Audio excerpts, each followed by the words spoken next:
ఆలు లేదు, చూలు లేదు, అల్లుడి పేరు సోమలింగం అని ఇంతకుముందు నేను చాలాసార్లు చెప్పాను. బనకచెర్ల కేవలం ప్రచారానికి వాడుతున్నారు తప్పించి ఏమీ లేదు. 80,000 కోట్ల రూపాయలు ఖర్చు పెట్టాలని ప్రాథమిక అంచనా ఇస్తున్నారు. ఫైనల్ అయ్యేటప్పుడు 2 లక్షల కోట్లు అవుతుందో 3 లక్షల కోట్లు అవుతుందో తెలియదు.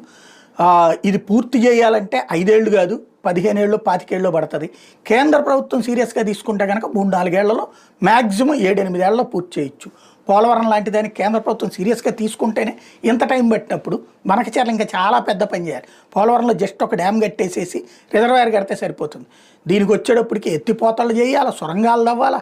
వెలుగొండ ఇప్పటికే అట్లాగే ఉన్నటువంటి పరిస్థితి. ఒక అడుగు ముందుకెత్తే 100 అడుగులు వెనక్కి ఉన్నటువంటిది. కాబట్టి ఇది మాటలు ఎక్కువ ఉన్నాయి, చేతలు తక్కువ ఉన్నాయని చెప్పుకున్నాం. అదే సందర్భంలో డిపిఆర్కి సంబంధించి ఇప్పుడు తేడా వచ్చిందంటూ సాక్షి ఒక కథనాన్ని ప్రొజెక్ట్ చేసింది.